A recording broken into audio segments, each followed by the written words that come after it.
He thought he controlled everything. He was certain his authority was unshakable.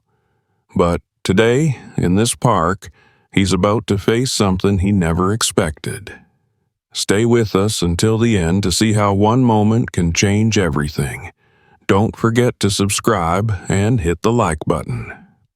The afternoon sun blazed over Griffith Park, its golden rays piercing through the leafy canopy of towering trees. The air carried the dry warmth of a California summer, but an occasional breeze whispered through the open spaces, offering brief relief to those gathered in the park. Families sprawled across blankets on the grass, their laughter mingling with the distant barking of dogs and the rhythmic thud of joggers' sneakers against the pavement. Children raced across the playground, their delighted squeals rising and falling like the chatter of birds perched on the branches above. Amidst the casual hum of city life unfolding in the park, there was an almost tranquil balance, a rare moment when the world seemed to slow just enough for people to breathe. A man sat alone on a weathered wooden bench beneath the sprawling shade of a massive sequoia tree. His posture was relaxed, yet composed, exuding an effortless confidence that felt almost unnatural in such a casual setting. He wore dark jeans and a fitted leather jacket over a plain black t-shirt. A wide-brimmed cowboy hat sat atop his head, tilted just enough to shield his gaze from the glaring sun. His hands moved methodically, reaching into a small bag of birdseed and scattering a handful onto the pavement in front of him. A cluster of pigeons eagerly pecked at the scattered grains, oblivious to the quiet intensity of the man who fed them. Chuck Norris wasn't just any park goer. He was a man of experience, a man who had seen the world in ways most never would, a man who understood the value of stillness as much as action. While others in the park enjoyed their leisure with the ease of those who had never needed to defend themselves, Chuck was always aware. Not anxious, not restless, just ready. Even in the simple act of feeding birds, there was a precision to his movements, an air of control that didn't need to be declared. He watched the birds without really watching them. He listened to the sounds around him without seeming to react, and yet nothing escaped his attention. The joggers pacing the trails, the cyclists weaving between walkers, the teenagers gathered near the basketball courts. Every detail fit into the rhythm of the afternoon, a natural order that Chuck Norris had no intention of disturbing, but someone else did. Further down the path, heavy boots crunched against the pavement with deliberate force.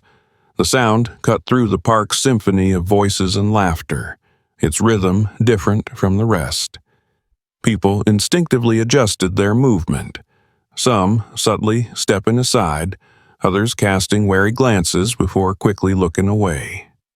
It was an unconscious reaction, an instinctual shift to avoid unwanted attention, the kind of presence that didn't need words to demand compliance. Chuck noticed it, of course, the way the air subtly shifted around him, the way the ambient energy of the park tensed ever so slightly. He didn't look up, didn't react. Not yet. The pigeons at his feet fluttered briefly before settling again. The city carried on as usual. The sun dipped lower in the sky, stretching long shadows across the park. And the sound of approaching boots drew closer. The rhythmic sound of polished boots striking pavement grew louder as Officer Raymond Barnes made his way through Griffith Park. He walked with the kind of purpose that made people step aside without question. His uniform was crisp, the creases sharp, his utility belt perfectly positioned with all the tools of his trade: handcuffs, a baton, a taser, and the ever-present weight of his firearm at his hip. His mirrored sunglasses reflected the world around him, but his sharp eyes were always scanning, always judging, always ensuring that people knew who was in charge. Barnes was not just a cop. He was a man who thrived on control.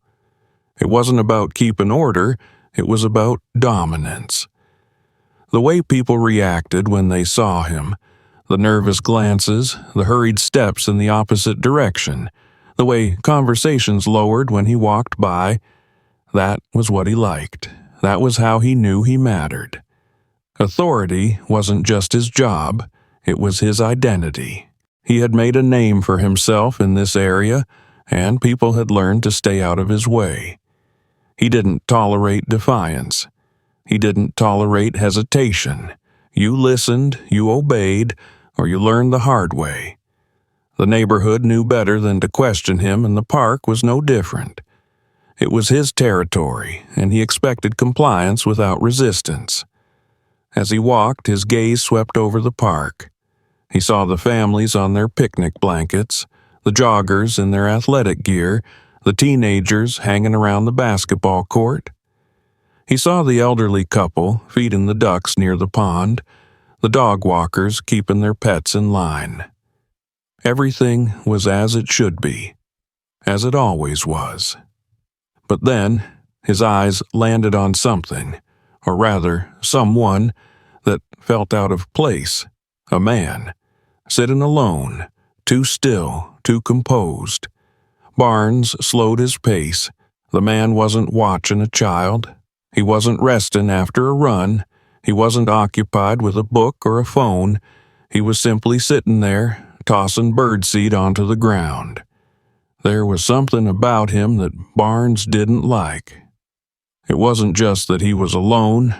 It was the way he sat, the way he moved, unbothered, unaffected, like nothing around him had the power to interrupt whatever he was doing. Barnes had seen men like this before, the kind who thought they didn't have to answer to anyone, the kind who believed rules were for other people. He had no patience for those types. They were the ones who needed reminders, who needed someone like him to show them how things worked. His boots changed course, cutting directly toward the wooden bench where the man sat. His fingers flexed near his baton as he approached, already anticipating how this would go. A few firm words, a reminder of authority, and the man would be on his way. That was how it always worked. Maybe the guy would talk back. Maybe he wouldn't. Either way, Barnes knew how this would end. A few park-goers noticed his shift in direction. A woman walking her dog slowed slightly, her eyes flicking between Barnes and the man on the bench. A group of young men sitting by a picnic table exchanged quiet glances, recognizing the signs of an impending confrontation. They had seen Barnes in action before. They knew what happened when someone didn't comply fast enough. Barnes came to a stop directly in front of the bench, his stance wide, his hands resting on his belt, his shadow stretched over the man, a deliberate display of presence, of authority. The man, however, did not move. The birds at his feet continued pecking at the scattered seed, unconcerned by the looming figure standing over them. The breeze rustled the leaves overhead, carrying the faint scent of freshly cut grass. Barnes exhaled sharply through his nose, irritation bubbling beneath the surface. This was the part where most people looked up, recognized his authority, and responded accordingly. But the man remained exactly as he was, as if Barnes wasn't even there. That wasn't going to fly. The officer shifted his weight slightly, clearing his throat. When he spoke, his voice was sharp, cutting through the afternoon air like a blade. "Move along." The man didn't react. He didn't acknowledge the words. He didn't even glance up. His hands remained steady, dropping another handful of birdseed onto the pavement. The pigeons continued their feast, fluttering and pecking, oblivious to the growing tension. A flicker of something unfamiliar passed through Barnes's mind. Not quite confusion, not quite hesitation, but something close. His presence alone was not enough. He wasn't used to that. He didn't like that. He took a step closer, the polished tip of his boot stopping inches from the man's foot. His hand instinctively shifted towards his baton.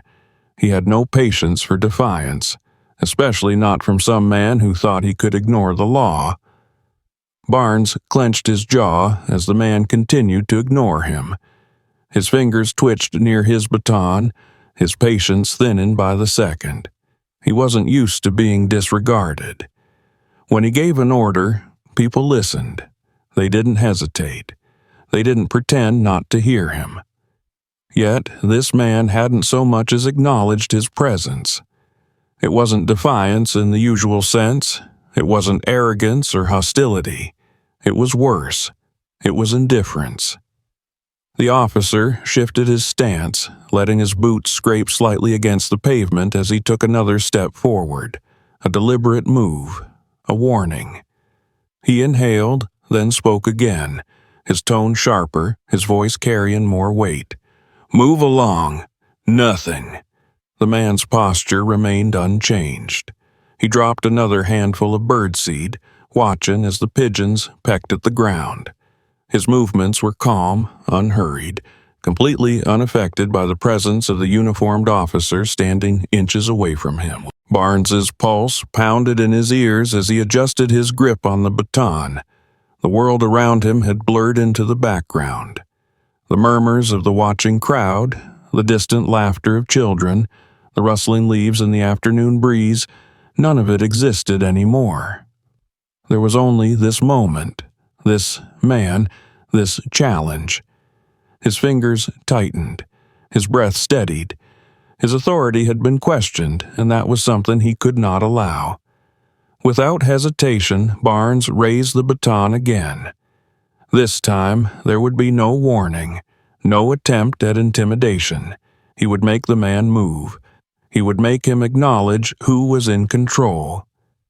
The baton cut through the air in a swift, precise arc aimed directly at the man's shoulder. A controlled strike, enough to jar him, enough to make him understand. It never landed. Barnes barely saw it happen. One moment, his baton was descending toward its target. The next, it was gone. Not knocked away, not grabbed in a desperate struggle. Just gone. Taken. Effortlessly. His breath hitched as he staggered back a step, his now empty hand still curled into a fist. His mind scrambled to process what had just happened. He hadn't been overpowered. He hadn't been outmuscled. He had been outmatched in a way that defied everything he had ever believed about control. The man before him still had not moved, still had not reacted with aggression. He had simply taken what Barnes had thought was his power and discarded it like it was nothing. The baton hit the ground between them, rolling slightly before coming to a stop. The message was clear. A ripple went through the crowd, a sharp intake of breath from someone nearby, a low murmur. A quiet chuckle quickly silenced. The tension in the air was thick now, heavier than before. Barnes's fingers twitched at his sides. His lungs worked harder than they should have been. He had lost control, and worse, he had no idea how it had happened. His last option was the one that had never failed him before. His final, unshakable authority. His hand moved with practiced precision, fingers curling around the grip of his service weapon. It was instinct, an action honed through years of repetition. The gun was his authority, the great equalizer. It didn't matter how fast someone was, no one could outrun a bullet. But before he could lift it, before the thought of aiming even fully solidified in his mind, something changed. The world around him slowed, or maybe it was just him. The man had already moved. There was no hesitation, no wasted motion. Barnes barely saw it, but he felt it. His wrist was caught again, but this time there was no pause, no chance to process, no moment to resist. His arm was locked in place. his muscles rendered useless under an impossibly strong grip, and then, just like before, his weapon was gone. The realization hit like a freight train. His gun was no longer in his hands. He hadn't been disarmed through force or violence. It had been taken with the same effortless control as everything else. A ripple went through the watching crowd. Someone whispered something, a quiet gasp, a murmur of disbelief. The tension that had been simmering beneath the surface now exploded into something else entirely. The man didn't raise the weapon, didn't point it, didn't even shift his posture. Instead, he turned it over in his hand, examining it briefly, as if testing its weight. His expression remained unreadable. And then, just like before, he bent down and placed it on the ground beside the baton. Deliberate, unshaken, controlled. Barnes stood there, his breath uneven, his fingers twitching at his sides. He couldn't comprehend what had just happened. Couldn't process how completely and utterly he had been dismantled. The murmurs around him grew louder. The crowd was no longer just watching. They were reacting. A man a few feet away muttered under his breath. A woman gasped. Someone chuckled. Phones were still raised, cameras capturing every second of the moment Barnes had lost everything. His mind scrambled for a response. He had to do something, had to take control back. But what was left? His body still burned with adrenaline. His muscles were wound so tight they ached. His pride was a living thing, roaring inside him, demanding retribution. He had been humiliated, stripped of everything that made him who he was. His jaw clenched, his hands curled into fists. There was only one thing left to do. Desperation clouded his vision, his rationality eroded by the sheer weight of what was happening. His body moved before his mind could stop it, fueled by rage, by shame, by instinct. He lunged. To his credit, Barnes was fast. His body reacted on muscle memory alone, his movements trained and refined from years of police work. But it didn't matter, because the man was faster. The moment stretched thin, every second feeling like an eternity. Barnes's body twisted forward, arms reaching, his mind grasping for control where none remained. But before his muscles had fully tensed, the man had already decided how this would end. It wasn't a fight. It wasn't even a contest. It was over before it had begun. Barnes didn't see what happened next. Not in the way he usually would. One moment he was moving forward, the next he wasn't. A shift of weight, a twist of movement, then nothing. His body was in motion, but not by his own doing. The ground tilted. His vision warped as the world spun around him, and then he was on his back, staring up at the sky. There was no pain, no hard impact, no bruising crash of body against pavement. Just the seamless, fluid motion of a man who had complete and total control over every action he took. For a long moment, Barnes couldn't understand what had happened. His breath came in short, uneven bursts. His mind fought to catch up, to process the impossibility of it all. Then reality crashed in.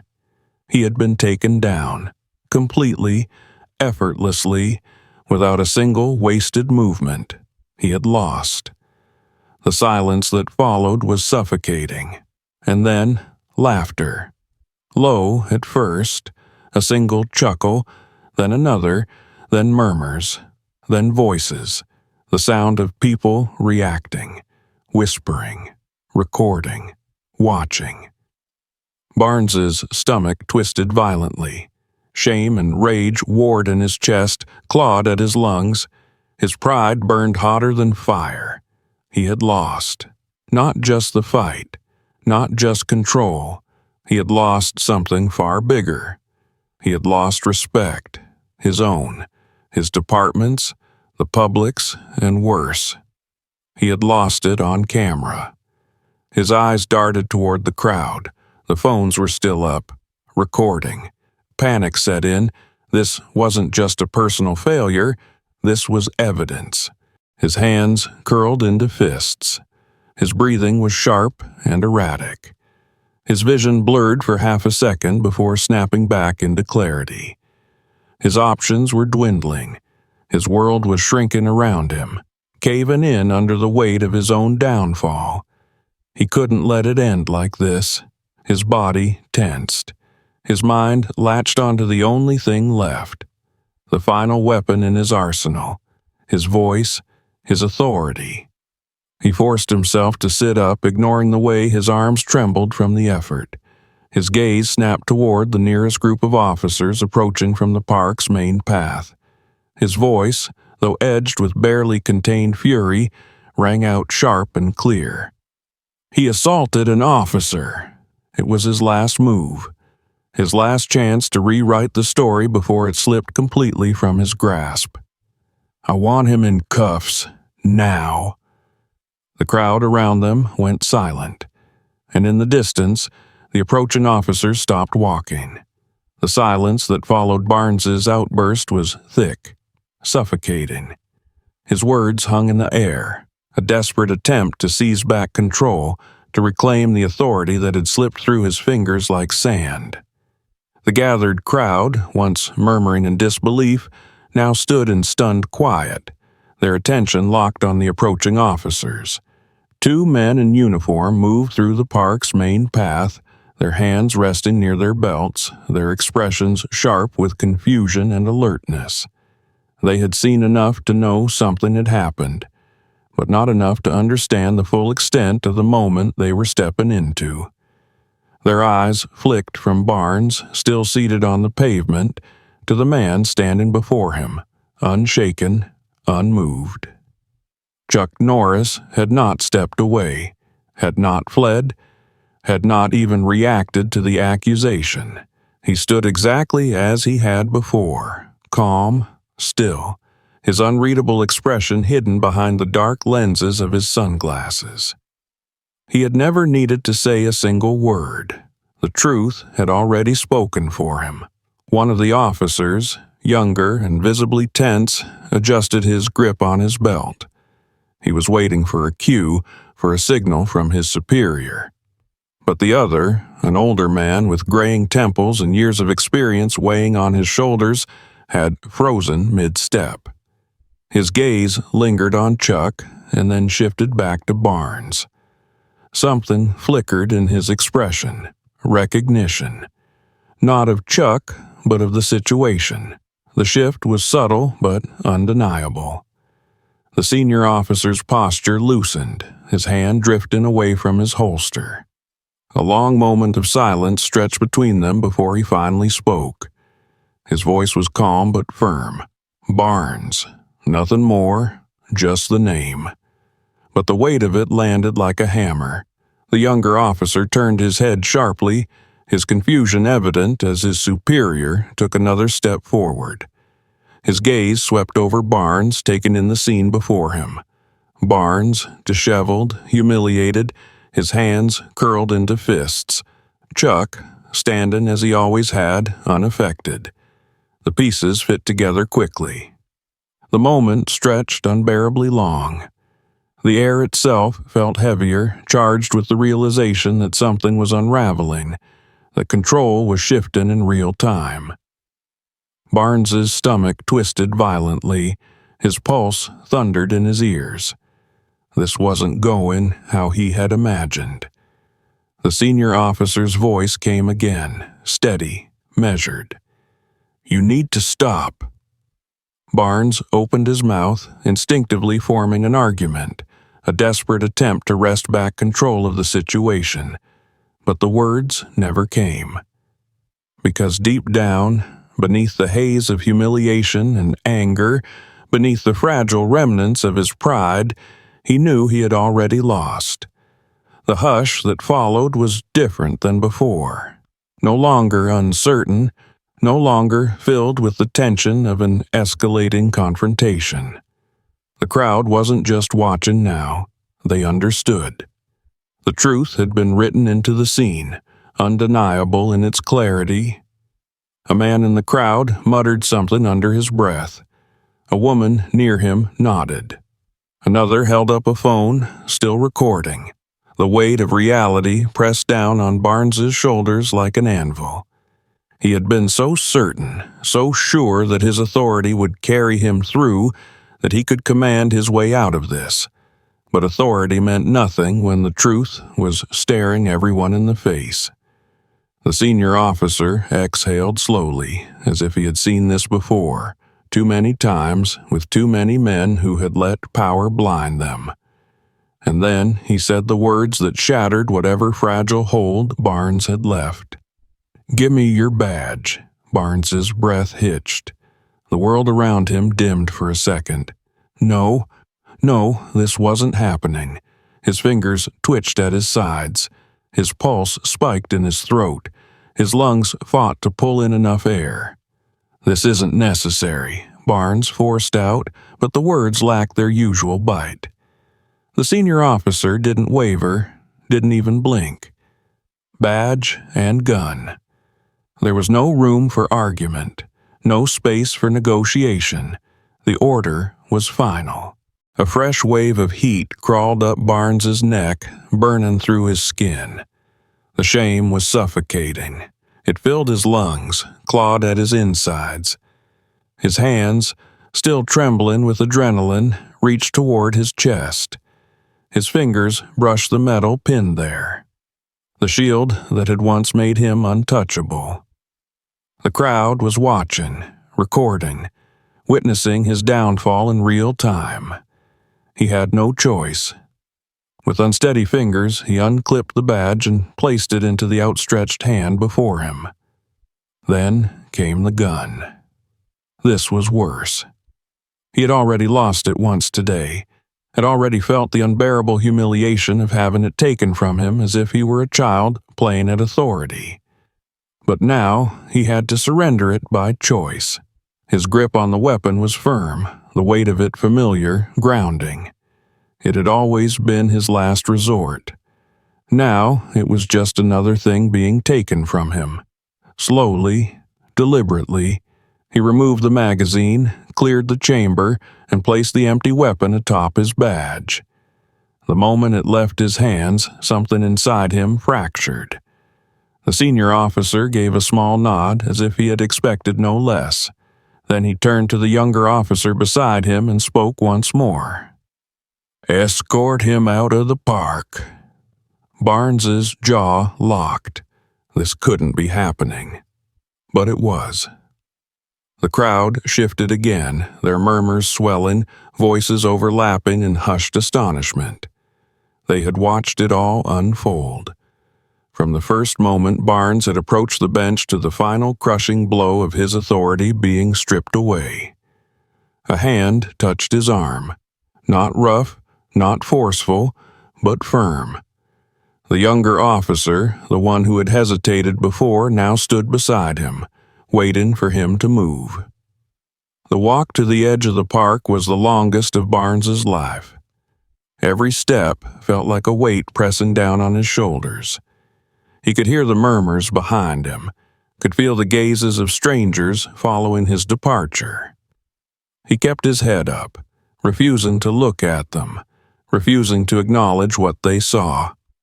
A once powerful man, reduced to nothing. By the time he reached the street, the world felt unfamiliar.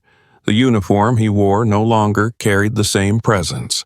Without the badge, without the gun, it was just fabric. Just another set of clothes worn by a man who had lost everything. Behind him, the park carried on.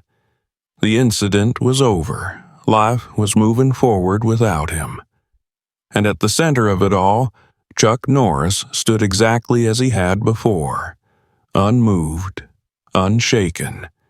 A man who had never needed power to prove himself.